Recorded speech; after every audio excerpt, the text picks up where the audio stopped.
been, You have been. I love that airbrush, don't you? I gotta sit here like this now. Everybody lean back, lean back. Here. So I almost didn't make it. There's a really bad accident on the way here, so. Yeah, I was texting her at 10:30, her office light wasn't on, and I was like, are you on your way? I start to get nervous, and then at 10:57, she's like, no, she's pulling you. I'm like, okay. I was kind of holding my breath a little bit too, but. Yeah. But I stopped to get coffee, at the first Starbucks I come to instead of the second one. And then the accident must have happened like shortly after that. Wow. So that was protection. Oh, Yeah. Yeah, Yeah. that's when I always say, that's when you drive and you see it and you're like, oh. Yeah. Goodness, And I'd earlier not that stopped could have been me. there. Yeah. Would I Yeah. have been in that pathway? So who knows? But glad to be here. I said, I hope they're safe, and I'm glad that you made it here safe. Again, thanks for being here. Some people in this room may not know who you are, so if you would share with people who you are. I am Gail Marlar. That's it. Yeah. Now I've been, I started my career at Keller Williams 10 years ago. And, it's been, up and down and up and down and up and down and up and down. And right now, anybody want to guess where I'm at? Mhm. Well, okay, to be fair, in your mind, you're dating. I know Z and I look at her board and I think there's like 16 or so on there And 4 coming. and 4 coming. Which I But should be she's really, down. I should be really excited about that. And right now I'm struggling with it. So that was a really good video. And I wrote some things down that I'm gonna put on my board when I get back to my office. Yeah, just keep So I going. just gotta start handling the hard better. So, Yeah. and I do know that easy doesn't make us better. So, Mhm. so I should be a rock star here pretty soon. Well, so tell me a little bit about what got you into the industry to begin with. Okay, well, I was 31 years stay-at-home mom. Real estate's my first career. I was going through a wonderful divorce and didn't have a career, didn't go to college, had done nothing but raise children and thought, where do I go to make a living now? And a friend of mine, some of you may know Kathy Bullock, she had just gotten her license and our daughters played softball together. So I would sit there and watch her do her thing and up in the bleachers studying for class and all of that. And so I thought, if you guys know Kathy, I'm not saying anything I haven't said to her. I'm saying that girl's dumb as a box of rocks. If she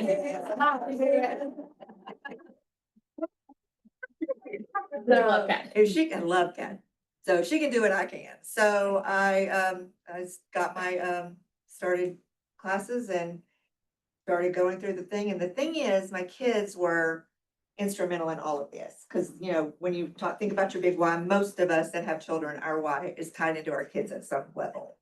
And so I had always been very invested in their education and making sure they studied and they did their homework and all that stuff. Well, now all of a sudden I'm studying and I have homework. So do you want to know how invested my children were? They ask about every quiz. They ask about every test. If I didn't ace it, they wanted to know what I could have done to have aced it. They wanted to know if I studied harder. I wonder where they got that. Yeah, so I'm sitting here going, damn, this is harder than I thought it was gonna be. But I mean, I'm literally, so finally I told them, okay, you bunch of little smart alecks, right? If you need something washed, the washer and dryer's in there. If you need something to eat, the refrigerator's right there. Try not to burn the house down. And shy of that, don't bother me because I'm gonna make 100 on everything. So I threw myself into it, did really well all the way through school, passed the test, took my state exam. Very happy to say I passed it on the first try. Not only that, but they wouldn't give you your score then. No, it wasn't automatic. What? No, they would not give you your score. And I I had to go home and sweat it out. Well, they wouldn't tell you what you made. I mean, when you took your thing up there, they would say pass or fail, and that was it. And she goes, oh, you passed. And I go, what did I make? And she's like, oh, we don't tell you that. And I go, no, you don't understand. I gotta go home and tell my kids how I did on this test. And they don't tell me that's not gonna fly. And she looks at it and she looks at me, she goes, you did very well. So I was like, okay, good. I can go tell them that at least. So. And then here you are 10 years later. 10 years later. Also, when I started it was not, it was mandatory if you were a brand new agent that you had to go into the coaching program. So I am a poster child here for coaching because I went straight into the coaching program because I didn't have, that's the only way they would hire me. I drug my coach right into my messy life, and it had nothing to do with business. And I will say that if any of you guys know Mignon Hooper, so she was my productivity coach. She started with me with my life because my life was a train wreck. And she said, until we get this settled and this fixed, you're not gonna be able to do what you need to do. So we did a lot of coaching sessions that had nothing to do with real estate. Had absolutely nothing to do with real estate. I remember going into her office one time and she said, I will stay with you in this as long as you need me to, but I think you'll be really good at this. And as soon as you're ready to move through this, to put this behind you, and I'll help you build your business. And I went home that day and took all the stuff out that had been clouding my life so bad and put it in an envelope and put it in the back of a file drawer. And I went in the next day and said, I'm ready. And then she got mean. We call that accountability. Yeah, so I would go into her office, she'd say, okay, go do this, and I would leave, and I would go home, and I didn't do it. And then I come back from my next meeting, and she'd go, did you do this? And I go, no, I didn't do that. And she'd go, okay, see you next week. And that was the end of the meeting.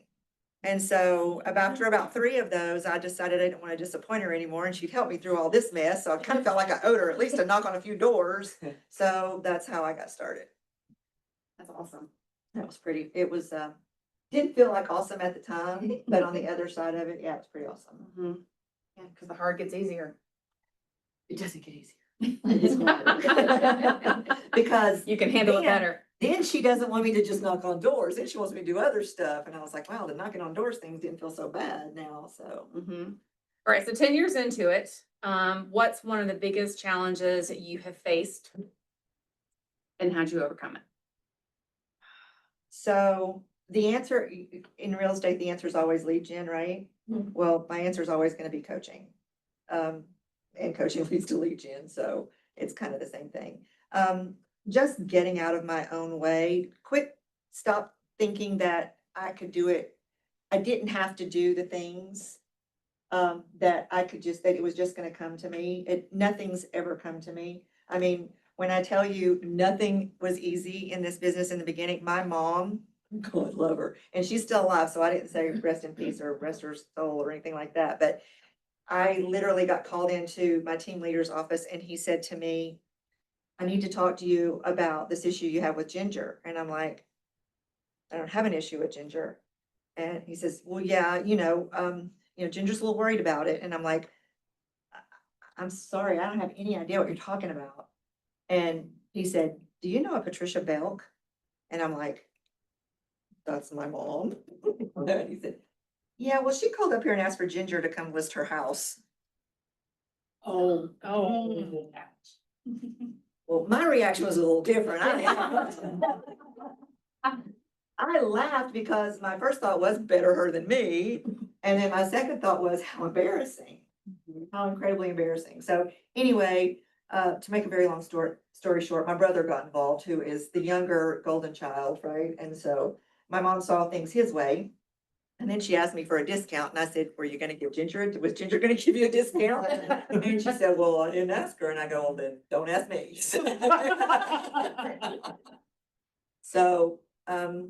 that was the hardest thing to overcome, was trying to get into my sphere and realizing that my sphere was going to break my heart. And I realized early on that I was going to be a very angry, bitter person if I just stayed in my sphere. So having that conversation with a coach and finding out that there were a lot more ways to get business that were easier. And they were definitely time consuming, and they definitely would take more time to cultivate, but was going to end up being probably a more stable business model than just talking to my family and my friends. And my first deal was my best friend who was going through a divorce, and I had to threaten her and her husband to get that listing. So nothing about it was easy. I had to know, I mean, I had to go for the jugular on them. Me. But yeah, I'm like, I just need to quit right now. They say it's your friends and your family that get you started in this business, and my friends are not gonna use me, my family sucks. So they used me, and actually that very first listing that I had was in a neighborhood that in 10 years, I'm still the number one producing agent in that neighborhood by a lot. So in 10 years, I think I've sold 23 in that neighborhood, and the next agent is probably 4. Wow. So. Way to dominate. Good job. Good job.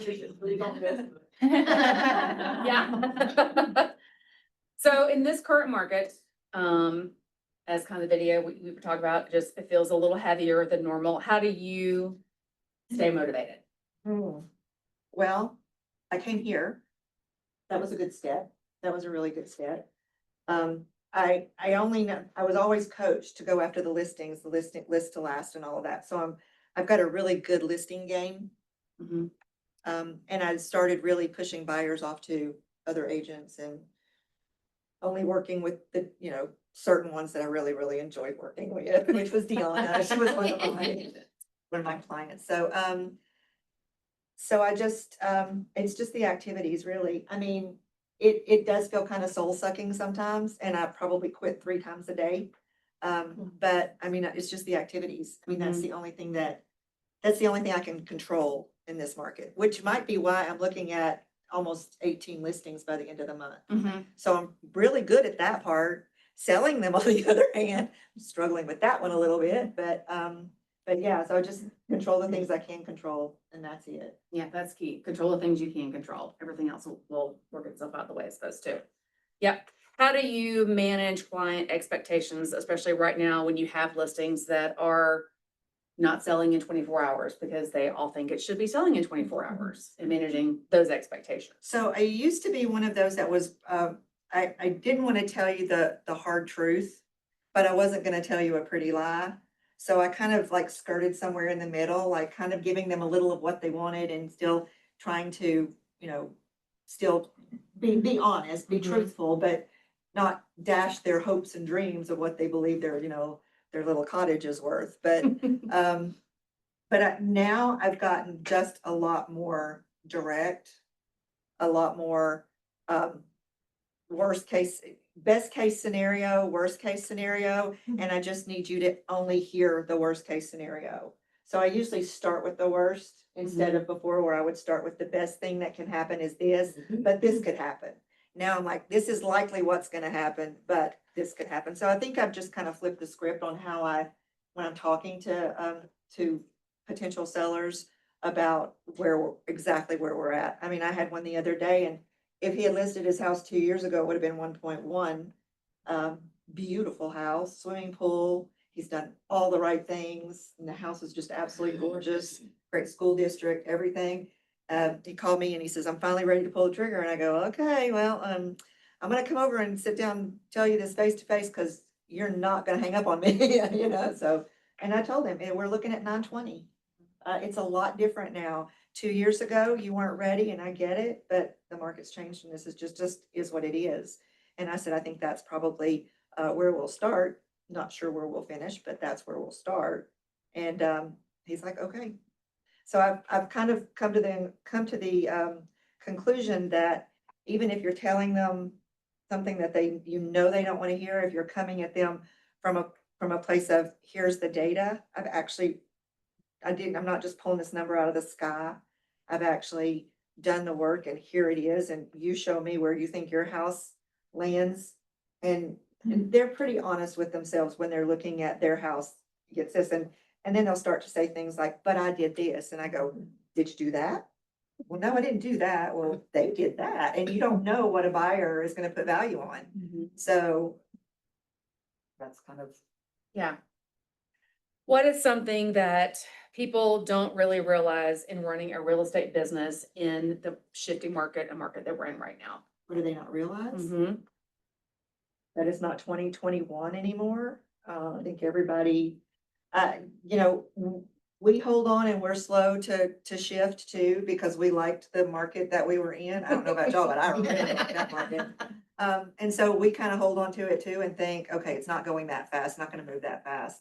And so if we're slow to catch up, they are way behind it because they're not in it every day.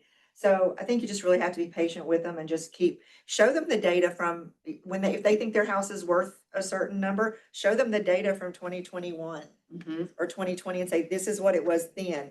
And then show them the data from today and show them the contrast and say, this is the reason. We can sit it there, but I'm tired of collecting listings. I'm ready to sell some. So, Yeah, the board looks good, only if you can get them across the finish line. yeah, only when that last little line is populated does it look good to me. And the rest of the time I just see money. So for a seasoned agent, Sounds old. no, seasoned, and a new agent, what's one piece of advice that is applicable to both that you know now that you wish you had known when you started? I think all the things are applicable to both. I think the first thing that I would say to a new agent is just pick up the phone. Just do it. Just call the people. You think they don't want to hear from you. And if they don't, great, shoot them a text message. And don't expect a response. I mean, honestly, I'm great with them not responding to me until they need me, because honestly, I ain't got time for all that. You know, I mean, what happened the other day, I have reached out to this lady, gosh, I don't know, for 8 years now. And she texted me yesterday morning, and I really had to go look back through my text messages and emails to familiarize myself with who she was. But she talked to me like she knew me. And she's still not ready to move, but her daughter's ready to buy an $850,000 house. So buyers are my friend right now. So just get on the phone and don't get your feelings hurt when somebody doesn't call you back, or somebody doesn't text you back, or somebody doesn't email you back. I mean, I've done 3 years with one client before he ever responded. And then when he finally called me back, he said, you're the most persistent little lady I've ever known. Because I always, Christmas time, I'd leave the little $1 poinsettia. Thanksgiving or Halloween, I'd take a little pumpkin and put on his doorstep, always with my little card in there. And I had an ulterior motive in that neighborhood because my ex-husband lived in there. And I kind of wanted to drop down my sign every day. So Hey, whatever motivates you. Yep. Find what motivates you. It's different for everybody. So, but yeah, so I've closed 4 or 5 deals with him now, and I've got a piece of land listed with him now, and his aunt's getting ready to sell her place. So, I got nothing for like 3 years. And then in the last, since then I've gotten like 4 or 5 deals, and I've got another 2 that are waiting. So, oh yeah, I've got his best friend. Her house is listed with me too now. So yeah. For seasoned agents, you guys know what to do. Just do it. Don't think that you're so you've never arrived in this business. I mean, it still kind of surprises me when people say they want to talk to me about how I do my business, because I'm like, I'm just learning like y'all. Everything is new, everything is changing. I don't feel like a seasoned agent. It always surprises me when people like, you said this, and I was like, oh Lord, Brittany, is there anything on my calendar that I can tell her no? And she's like, no, Mom, but yeah. So just, we know what to do. It's just a matter of just suck it up and do it. Yeah, and I want to point out, so a lot of you guys know in here that I've known Gail almost a long time. Oh, that hurts. Really long time. Over 25 years. Yes. Yeah. And obviously not in this world at all. And I just had this conversation, I think in our mastermind, I think maybe you were there talking about that it doesn't matter where you came from or what your background is or education level, anything like that. Anybody can do this business. Anybody. You just have to do the activities and do the work, and consistent, time on task over time, and the consistency and feeling the mundane part of picking up the phone or whatever your lane or lanes are that you want to master, whatever that looks like. It can be very, very fruitful if you stick with it. And so I just encourage everybody, especially if you are newer and in this current market that we're in, which has massive opportunities for people, don't get bombarded with all the noise and what's going on, because I mean, I can pull up MLS as you guys can. You can see there are homes selling every single day. My question is, are you the one that's listed as the agent?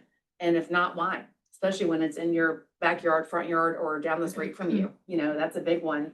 And know that people are still buying and selling and moving for, all the deeds that we talk about, regardless of what's going on in the world. You know, people are still looking to move. The activities don't change, the message changes. Mhm.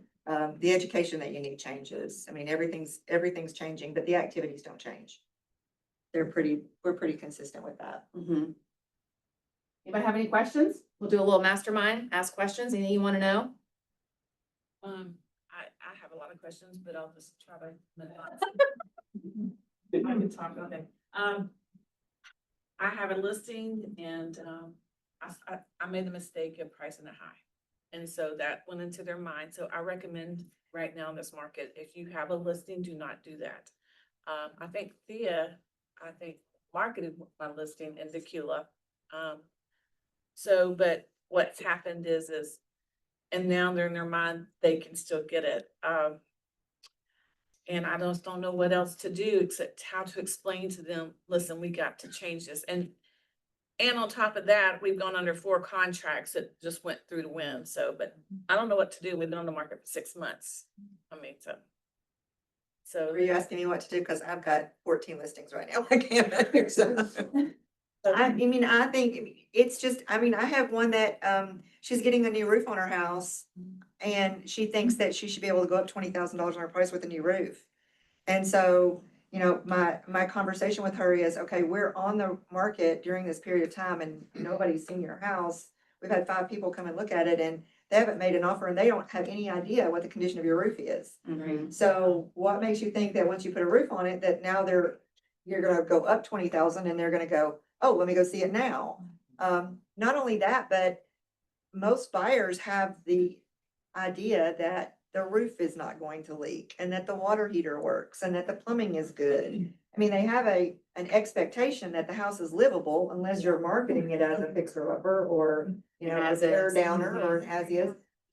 I think it's my buyer's mindset and I just need to figure out a way to turn them around because I asked them today, I said, do you want to, we've already gone down some, but we're still need to go down. It's the market value is still down. And so I'm trying to convince them to lower it. They said, we're just gonna take it off the market and leave it off for a little bit and then put it back on. That's a great idea. And I say that, I've said that to my clients before too. I think it's a great idea. One of the questions that I just started implementing, and I actually had one of my clients just thank me for asking him this way, is your price the most important thing or is the move the most important thing? Because I can move you. But if getting your number is the most important thing and your number is way off from my number, this might not be the time for you to list. And they need to move. And so then I would go toward that motivation, but and that's got to be a question that I'm asking everybody right now is, and if you don't want to go with my price, that's great. How about this? How about you pay all the upfront costs and I'll give you, and then when your house sells, I'll reimburse you that money. I'm starting to use. For photos For and- photos, for marketing, for all of that. I'm spending upfront cost and nothing's happening. So for now, I'm thinking about doing that. Yeah. And especially right now, because they want so much. And, if you don't want to listen to me, and I feel like we do educate. People think that agents just unlock the door for you and they go in and they don't understand what goes on behind the scenes. Because right now with buyers, you can work some buns off. Well, we've made it look so easy because we're all very well educated and we're good agents and we know what to do. And we've got book training. So we make what we do look really, really easy. When we all everybody in this room knows this is not an easy business. It is a very, very difficult thing to do. Yeah. And it doesn't matter the amount of the transaction, you're gonna work just as hard for. 200 as a million too. Yeah. Just as. Yeah. Truly. I'm doing that for you. Will you repeat your 2 questions again? The questions that you're asking them now. What What's is more the important? most important thing to you? Your price or the move. Okay. So if it's the price and our prices and what I'm saying your house is worth and what you're saying your house is worth don't align, this might not be the market for you. This might not be the time. If the move is the most important, let's be really strategic and very aggressive and get butts in the door. I mean, here's the thing, you're not gonna underprice a house. If you Right. price it below market, you're gonna get multiple offers that will drive it up. You're not gonna price it below what the market is. So if it moves fast, that either means you've hit the mark or you probably got a couple of offers and got a little bit more. Okay. Yeah, that's great. Could I use that to see if they will, if that'll work for them? Then they're gonna say, well, what if it doesn't move it up? And then here I am stuck with this low amount. None of us have a crystal ball. If we did, I don't know about y'all, but I'd be in Vegas right now. Yeah. All right, who else? Anybody have any questions? Or Keith? Saying you heard me out like that. When you're doing your listing presentation and you believe it will move at this price and they're really adamant that they want this, what do you do? Like, I'll actually write it into the contract a lot of times, depending on how far apart we are. Mhm. And I did have one, it was a 700 and she wanted 775. I wanted to list it at 750. I wasn't confident at 750. I thought 750 was the high end of the range. But it was a divorce situation. And so I have two different people that are competing. sure, And so I just said, we'll do this at 775 in 14 days. If we don't have an offer, we're gonna take it down. And I just put it in the comment or the special stipulations that it automatically reduced. And okay, so I called them the day before and said, hey, the reduction is happening tomorrow. We're not working any offers, so we're gonna go ahead and the reduction's gonna go in tomorrow. And whoa, is it already been? And I go, yes, it has. And then I circled the contract and see? yeah, So it wasn't a question. It was more of a for your information kind of conversation.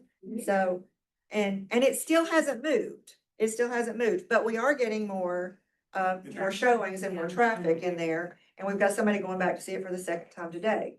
So will they offer less? Likely, but I felt like 750 was a high price and they wanted 775. And so, but I didn't want to burn too much time on the market at that high price because then it just gets very stale. You know how that looks. but if there's too large of a disparity, will you just recommend against it or you choose to not work with them? I have taken overpriced listings and I have expired overpriced listings. Heard, And I won't say I won't do it again, but what I will do moving forward is say, if you are that sure of that price, even though I'm really not, I'll let you pay for all of the upfront marketing cost. And we'll market it at that price, knowing in my heart that we're just marketing that we have a really overpriced listing.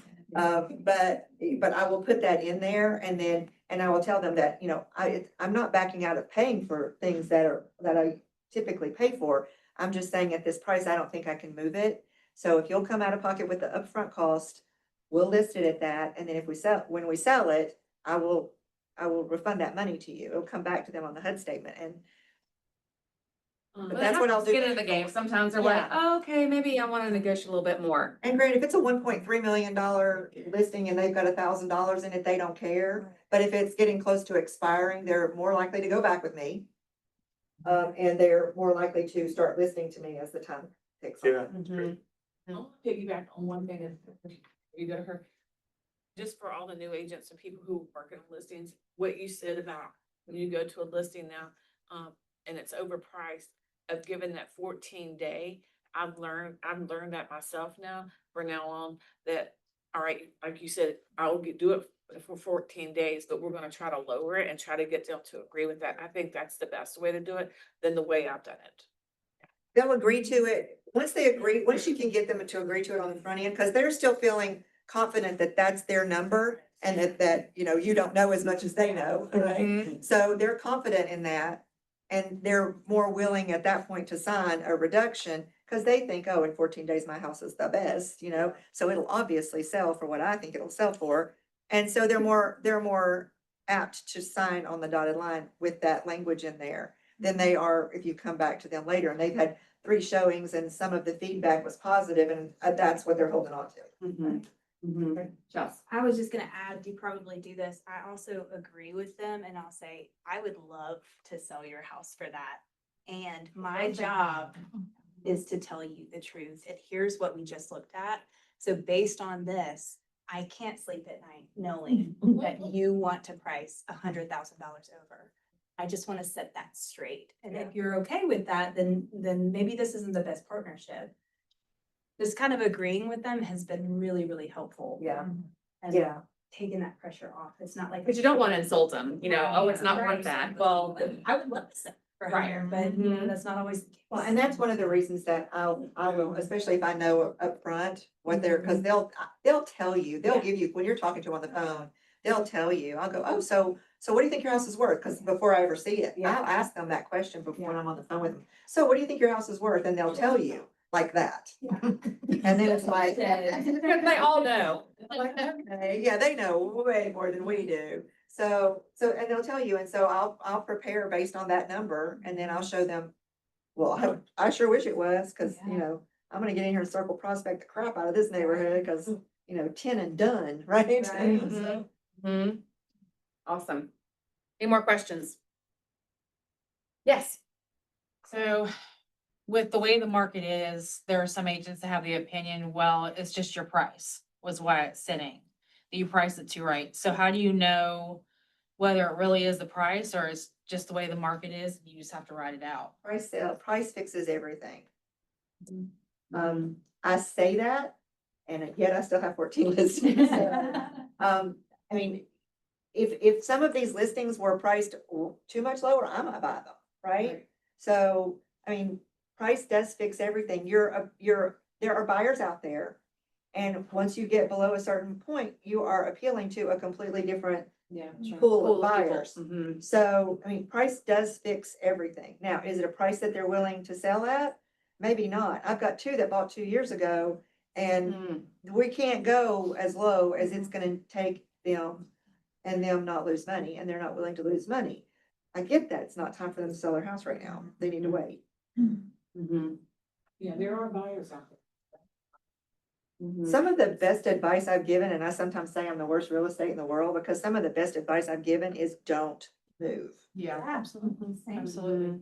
Yeah, if it's not a win-win, then it's not the right It's time. not time. Yeah, it's not the right time. I know you just had a conversation with that couple, that Spanish couple, you know, Yeah. and they were trying to, they just bought just a year ago, or a year and a half ago. Mm. You know, and it was, they're like, we wanna move, but, it just. Unless you have It just to. didn't make sense Yeah. for them, you know, to Mhm. move, cause they were gonna probably have to bring money to the table. Yeah, that doesn't feel good. Mm-mm. Rob wants to say something. I'm scared. So Gail knows, Yes. Gail knows that I'm shy and I hold back.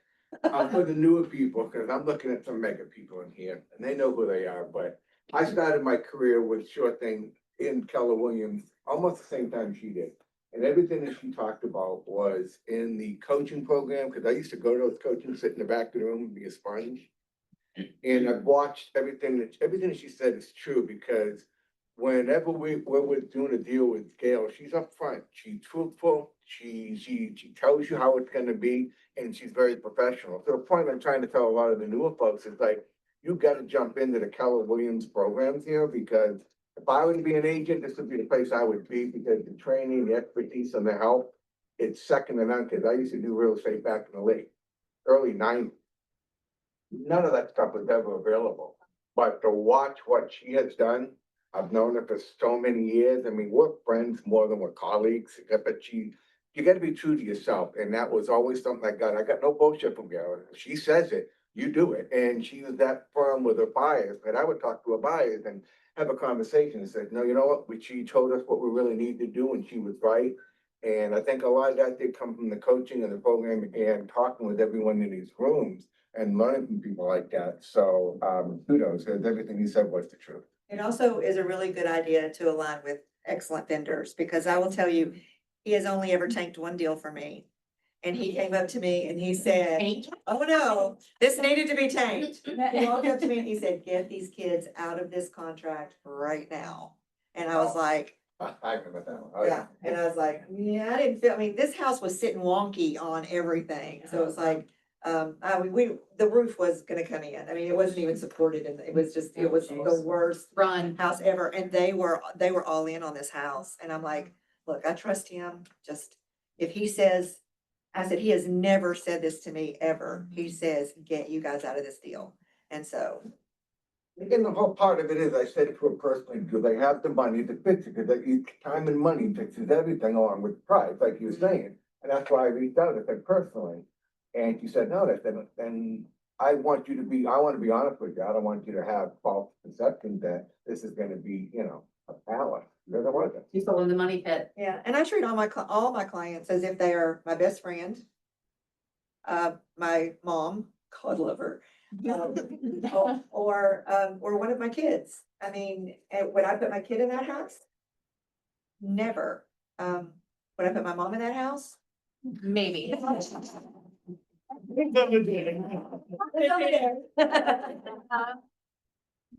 Add something real quick. Gail doesn't waste time, which is something that I appreciate in person, right? But my husband is special. And I hadn't been pre-listed or agent again, anyway.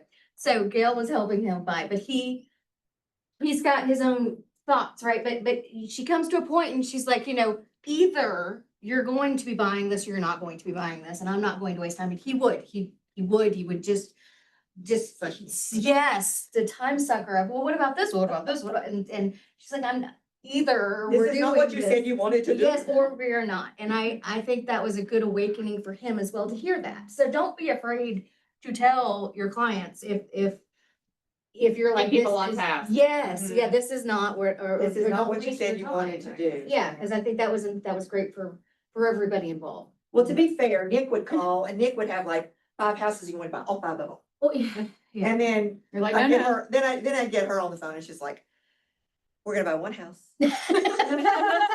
We're gonna spend this much money. I'll be like, "It got so much harder." Yes, yeah. But he was, I mean, it's wonderful too, when you can see that your client has a vision. Cause some clients walk in and they see just exactly what's in front of them. They can't see, they can't see it, they can't see the house empty if there's a bunch of stuff in it. They can't see the potential, they can't see what could be, or they can't even envision their own. So where am I gonna put my sofa? I can't tell you how many times I've heard that. Nick had a way of walking in and seeing in a little cottage with like 4 walls and a bathroom with 3 walls right over there. And he would, but he saw the Taj Mahal. Oh, yeah, we're He gonna make had this a the Holiday Inn. abilities And we're to gonna. blow it out, and I would get so drawn up. And he's just like, yeah, we can do that. Only gonna cost $11 million. Right. We were doing Down, yeah. Time and money can fix everything, right? Yeah. Well, I want to thank you for being here and just, yeah. And so for those, Gail has an office here. She is a wealth of knowledge and experience and just always giving, and you are. Okay. I still feel like I'm learning, so. Well, we all are, but it's not, everybody has had their first day. You're not on your first day Not on my anymore, first day. or your second. And so I think you've been through a couple of What markets, I'm not hearing all you of them. saying is I'm getting old. Wiser. Wiser. We're getting wiser. But yeah, but take advantage of that. And so I appreciate your time and yeah, all the things you contribute. Awesome.